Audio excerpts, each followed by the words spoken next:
Maybe we're going live. I love this taking time. Is it on? It says we're live on Facebook. Okay. Good morning, everybody. Hello.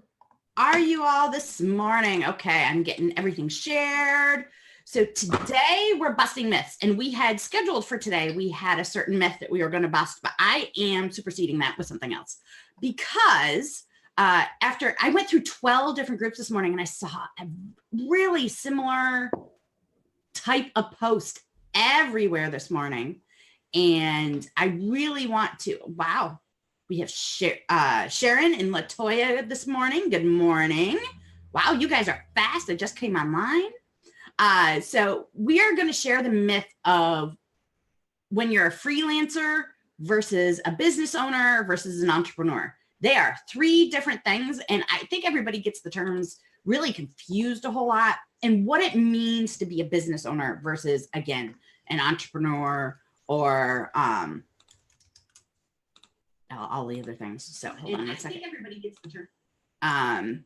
So I'm opening this up so that I can actually answer your questions and see them and stuff. This drives me crazy a little bit with Zoom. So what groups am I in? Yes, the notifications are so weird for when you're on Zoom. It just drives me crazy. The thing I saw this morning is, well, I'm a CEO of my business. And this is something that I've talked about. Know what your terms are and know how to present yourself. And well, I'm not a freelancer.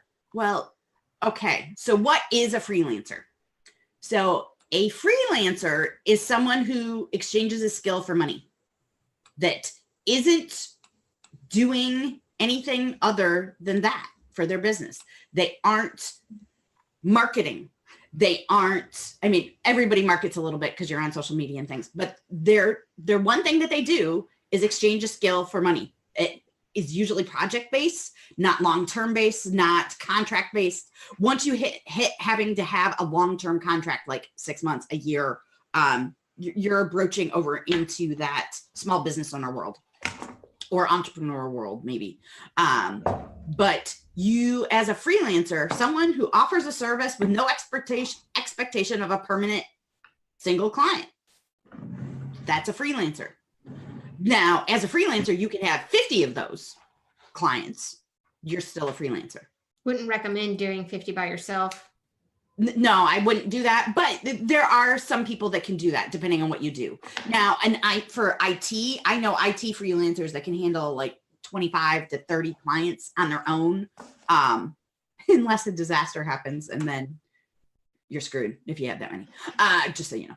So I was going through some statistics this morning. 80% of businesses that are started fail in the first 3 years.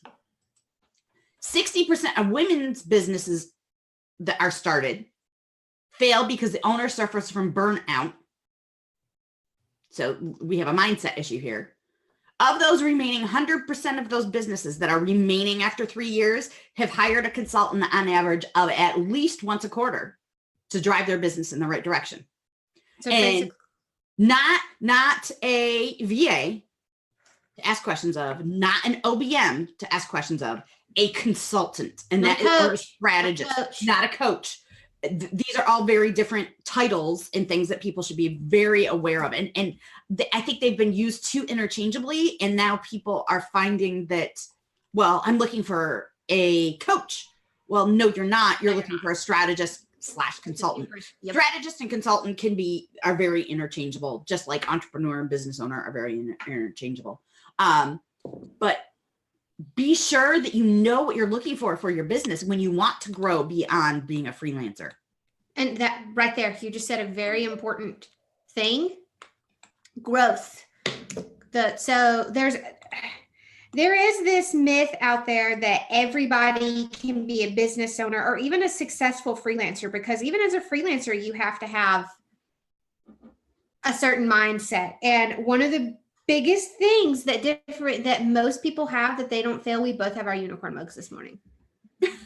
We didn't plan this. We didn't plan this. Okay. Anyway, it's that a true entrepreneur and business owner always has growth in mind. Every time they're planning something, every time they're going after something, it's always with the mindset of expanding.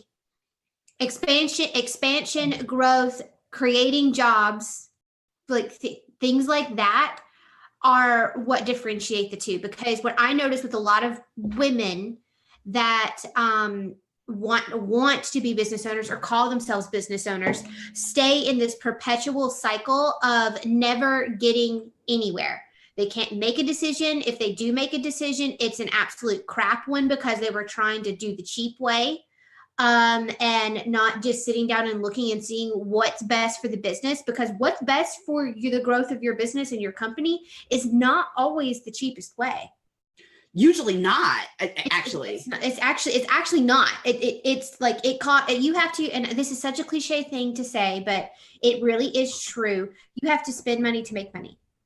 So, and also if you want more time, because I hear an excuse all the time is, well, I could make more money if I had more time. No, ma'am. It's because you have, if you want more time, you have to buy that too. Everything has a cost. Everything has money. And these women that I see out there that are wanting to do everything for free or $5 or $20, they never grow. Like they never grow. They never get anywhere. Like Danielle and I know several business owners that just didn't want to hire out, didn't want to get anybody, didn't want to get the appropriate help or the appropriate support or whatever it is. And they're still in the exact same place. So Danielle and I, just to give you an example, every week, almost daily, we're sitting down and we're going over finances. We're looking at where it is. We're looking at what's going on. And then we're talking about what's the next thing. Yes, that's why I'm telling you shouldn't be cheap. Love you. But we're deciding, okay, what's the next thing we're going to outsource? This, and that it's twofold. Is one, we're buying ourselves our time back, and then also we're bringing in somebody that is highly skilled to hyper focus on something that is going to grow us. So I want to step back a little bit. So I tell the story of when I started Be Boss Girl with my partner back last year, previous partner, that I was able to replace my CEO income, corporate level income, in 3 weeks. And I burnt out because I was offering all those services by myself. I couldn't do that. Do you want to know something that I don't talk about? And not because I'm hiding it, just because I guess I don't think about it, but needs to be said. Since then, since I started to grow Be Boss Girl and started DG marketing, I am not making my corporate level income any longer, because I am investing over 60% of everything that I earn that comes back into business stuff. Yep. We invest a lot. Growing means you have to buy when I want time, like Friday, I have to, things that I would normally do myself, I'm taking a full day off on Friday, I have to give to somebody else, which means I have to pay somebody else to do them. If I want free time and I want to continue to grow my business, you can't, the one thing that drives me nuts that I see out there is you can work 20 hours a week and make a full-time income. Oh, that drives me insane. Well, yes, you can. But who's doing the work? But you have to mega grow your business to get to that point.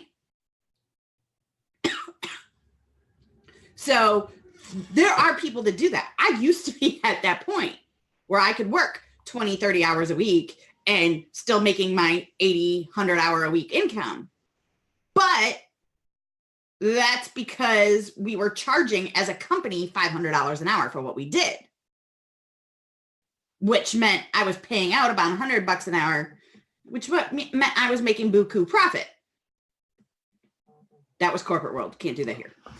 I will be able to do that here eventually, but not right now.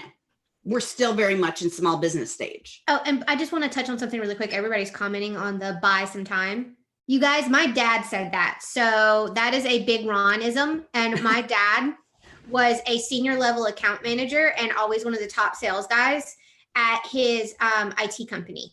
So that's where I learned it. And it's always stuck with me. He one time said to me, you know, Gina, if you want more time, you're just going to have to buy it. And I was like, okay. So, and at the time I didn't understand it, but now that I've gotten older, you know, I get it. So just so you guys know, that is what we call in my family, a big Ron-ism. And my dad is quite the character. So knowing those things though in your business is really huge. So knowing where you are, once you get to the point where you're building a business and not a freelance business. So it's called a freelance business. You are still technically a business. Well, let's just for sanity's sake here, let's call it a freelance business and a company. Yes. We'll just use that to differentiate for now, because that is what it is. Even if it's a small company of 5 people, it's still a company. Yes. So as a freelancer, you're going to do one thing. Your whole purpose is to get that next client so you can continue to keep your income where you want to keep it. You're looking for that one next client. And that really doesn't take that much effort. Freelancing is easy compared to owning a business. I've done both. Freelancing is freaking easy compared to what we're doing right now. Yeah. Yes. So building a business is a completely different animal, and you can't do it on your own. Gina and I happen to be unicorns because of our business experience. So I'm in my 40s. I have 25 years of being in the business world, both corporate and small business world. I have done pretty much everything. I've been a waitress. I've been a cook. I've been a telemarketer. I did not ever do that. Thank God. I don't think I would have to tell somebody. I have worked in sales. I have worked in IT. IT is primarily where I've been, but in the IT world, I went from literally taking the screws, being the first person on a bench operation, taking the screws out of a case so that the guy that actually knows how to fix things could do things. That's where I started. And then I became a salesperson, and I became an IT pro where I was the one fixing everything. And I'm a software expert. That's what I did. And I worked on phone systems for major corporations, which are a super complicated, very high level engineer in the IT world. And I decided, well, I can't stand the stress of dealing with one-on-one with clients anymore. I want to do something else. So I went into marketing and sales and business development and went to school for it. Not many people have a master's degree in the 3 degrees I have a master's degree in, which I will tell you after thought that was a huge waste of money. I thought I could, but I thought I needed that to grow where I did. I'm 43 years old. Most people haven't done that by the time they're 43. Of course, I've been working since I was 14. So, I mean, I started a long time ago. Gina also has an IT background with project management and account management and things that are really, really important for starting a business. And those skills are huge. Yeah. Like now thinking back on it, and it doesn't feel like this, but I've been in the corporate world and small business world for a total of since I graduated college, almost 10 years. And then my parents owned a small business when I was a kid. So I even, helped with that some too. So I started working in high school. You guys, we had, my dad was his side hustle was a horse trainer. So I spent, after band practice and all of that, going home, helping my dad work client horses. I shoveled horse crap for $5-10 an hour or something like that. And then went into college. I waited tables. I was a telemarketer. I have worked at a chiropractor's office doing body wraps and things like that when I was 16. Shouldn't have been doing that. Made my way into the corporate world. And then I even started out I was a project analyst. That was my first real corporate job. I started out as a file clerk, filing things, people then approving, as I was in healthcare, approving providers applications to take Medicare, things like that. And I worked my way up to a project manager at an IT consulting firm before I left. And I was a professional cat herder, but I loved it. So like, those are the things that I did. And like, I have a undergrad, I have an MBA, and literally got them just because they looked good on a resume. So Sharon asked, do you think an MBA is relevant anymore? Unless you are going after a very high level corporate job, no. And let me tell you, your MBA is not going to be the thing that gets you your corporate job. Experience being a business administrator is what's going to. So they just when I got my first job that required that type of level of education, I didn't even have my high school diploma yet. I did not get my high school GED until I was in my 20s. So no, that's a piece of paper. Like I said, I thought I needed to get that. I did not. In the small business world, going after a college education for anything, unless you are going to do a skilled trade, pipe fitter, carpenter, car mechanic, and own your own business, 1, go to trade school, because that makes a whole lot more sense. 2, don't get a college education. It's a waste of money. I have friends, I'm in almost my mid 40s, not quite my mid 40s. I have friends that are going to be paying on their college loans until they're in their 60s. I was really, really blessed and lucky. The job I had previous, my corporate job, they paid for my college degrees. So I did not pay for them, thank God. I probably would not have gone to school if I didn't pay for them. Certifications, I think certifications are a good thing, but there's a big but there. Be really careful who you're bothering to do that from. Hootsuite offers social media certifications and social media manager certifications.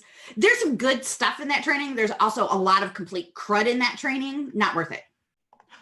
If you already have some experience. If you don't have experience, it's a really great certification to help start moving you ahead. But I will also tell you that there are free things out there that are better and higher quality than that. There are certifications that are out there. Now, Gina is a certified OBM. I would say that certification, and I've seen what that course looks like, is a very, very good certification to go after. Also, project management, getting your PMI certification is a really good certification if you're looking to do those types of things, and far less than going to college. So Sharon, Facebook has their blueprint training. Go through it.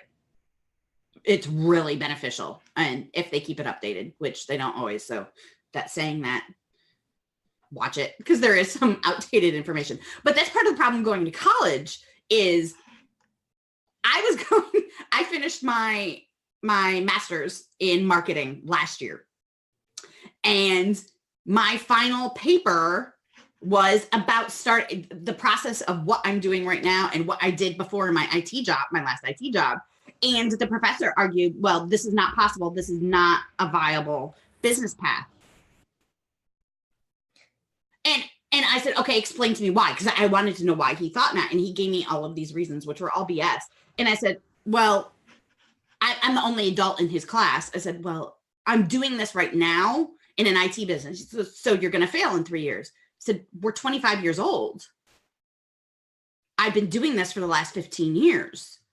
Well, it's just a fluke because you can't be making that much money and supporting a full staff. And I said, I have a staff of 10 employees, not contractors, 10 employees, 42 contractors. I'm making mega bucks, and our company's bringing $1.2 million in a month doing this. And he still argued that it wasn't possible because that's not how business works. Maybe not in a textbook.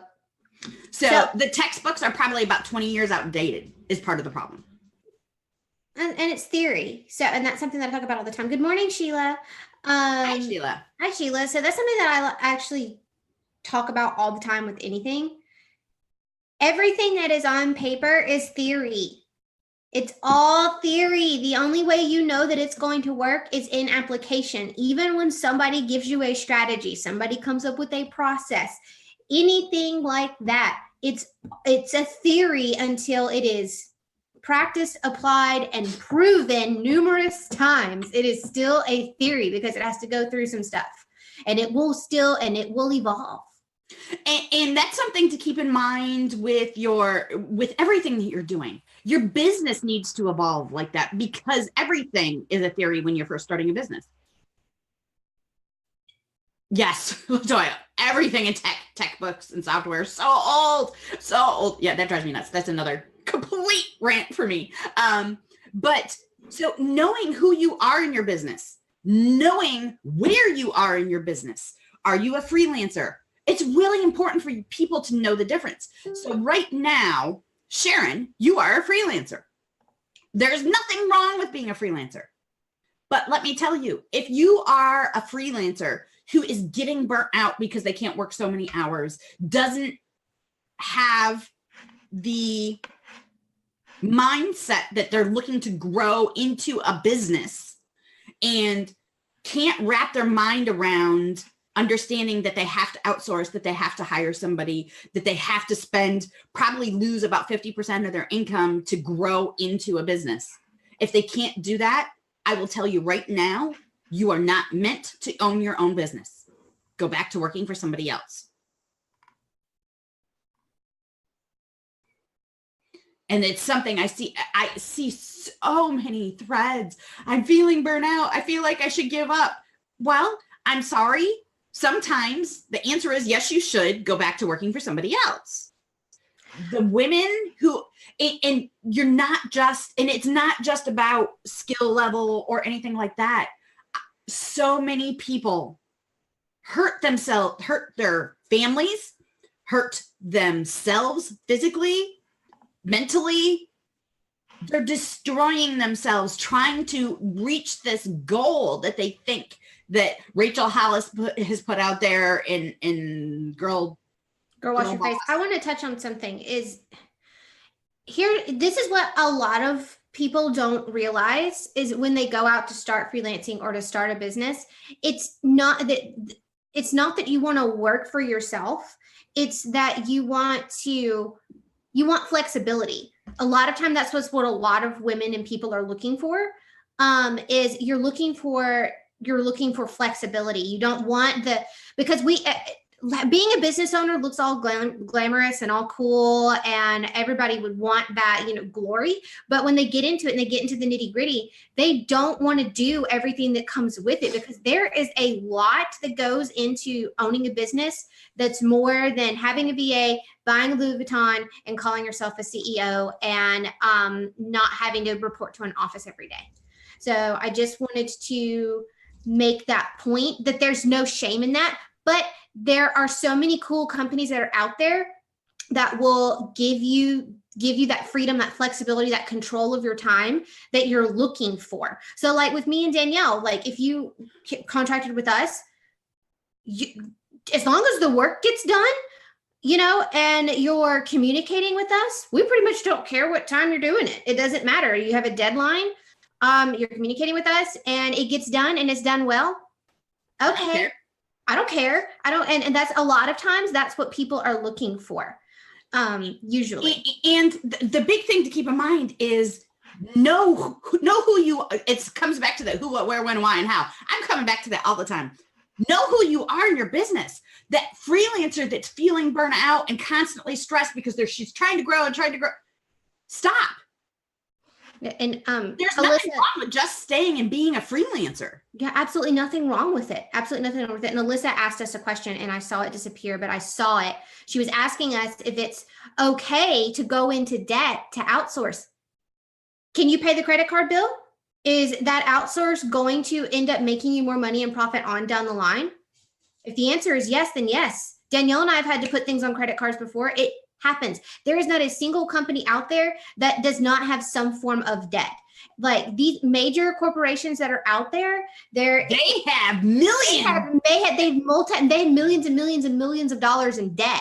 Apple is in debt. AT&T is in debt.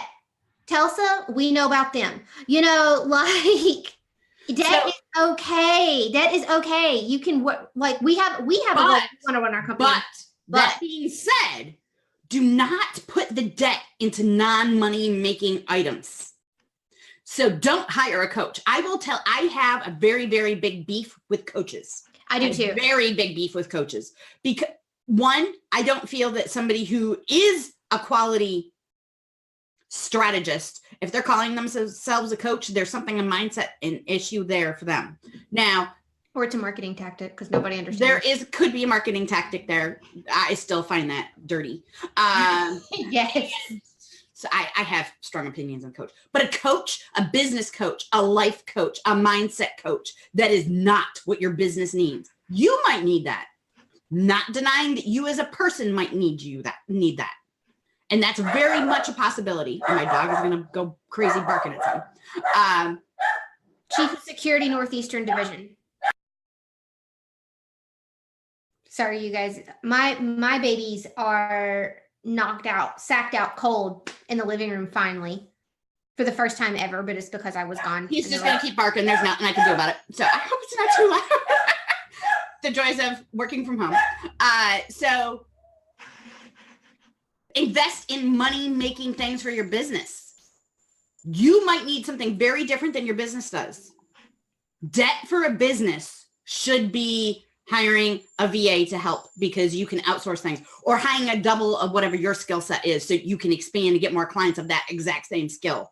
Hiring a strategist to come in and tell you how to make more money. Because a strategist will do something very different. We will come in, audit your whole entire business and go, okay, this is where you can go and make money. You could probably be getting new clients in 3 weeks doing this. How? And when we work with somebody that is doing that needs just that one-time strategy appointment, every time I have yet to have a client that does what we say and follows the advice. They might not follow it exactly because every business is different. Every person is different. Lakeisha wants to know how a coach is not a money-making asset. A coach, their purpose is to cheer you on and get you moving. They're a very that is for cheerleader. You. That is not for your business. Yeah, and that's personal. So I think we should clarify that. That is a coach that's like mindset, life coaching. Those are that's a very personal thing for you. It's meant to move you forward and change things within you, which is not necessarily a bad thing.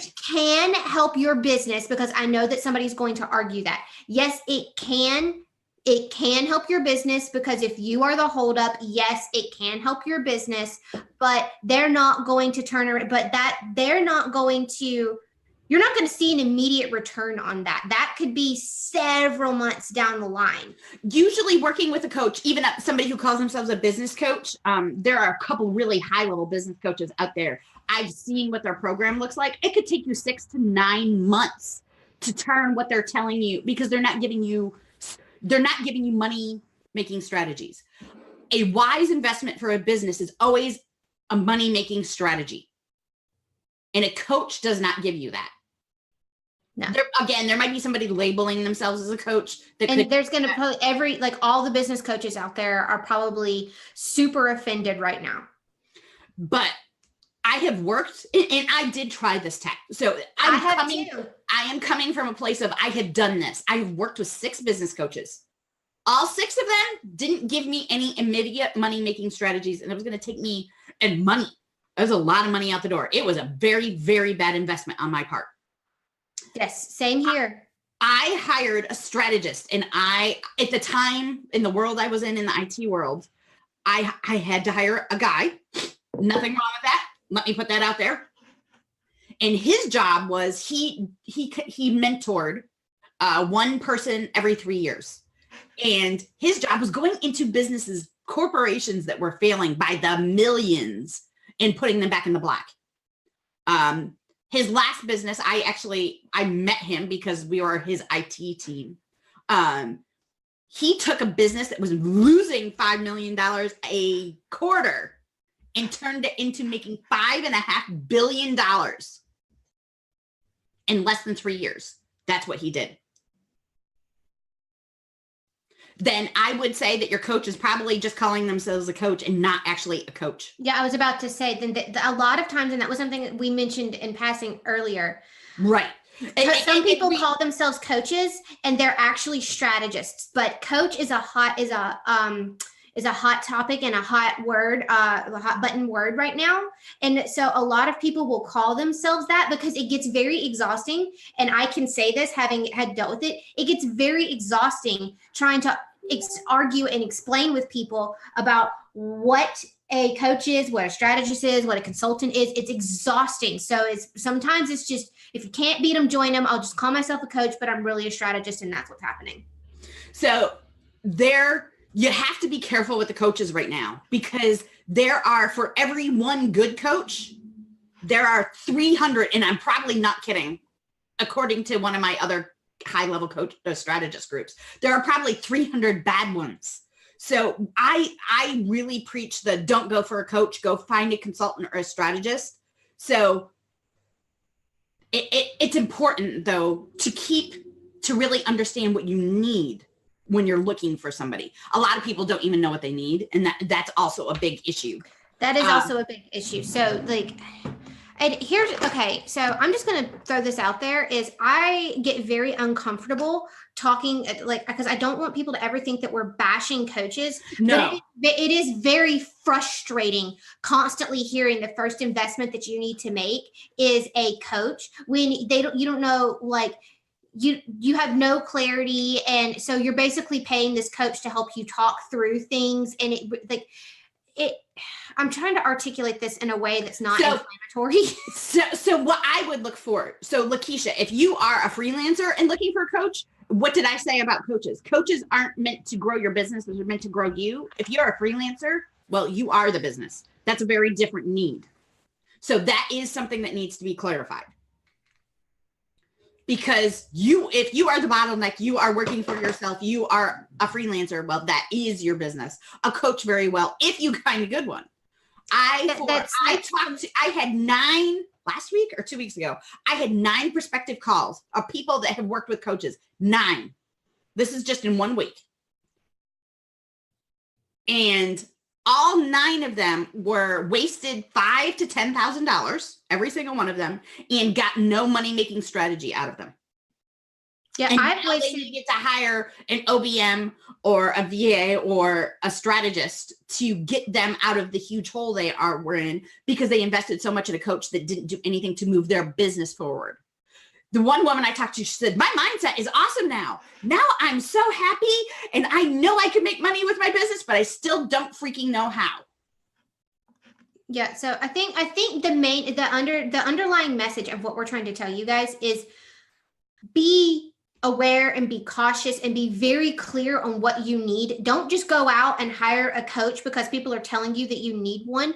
Don't get sucked into the coaches that are out there showing the shiny 6-figure, multiple 6-figure, whatever strategy. I can say I got sucked into that numerous times, not once, not twice, numerous times. And every single time it was a complete and utter waste of money because it was utter bull. So there was nothing that moved you forward. Nothing like that. So what we're trying to tell you again is we're not bashing. We're wanting you to be aware, be smart.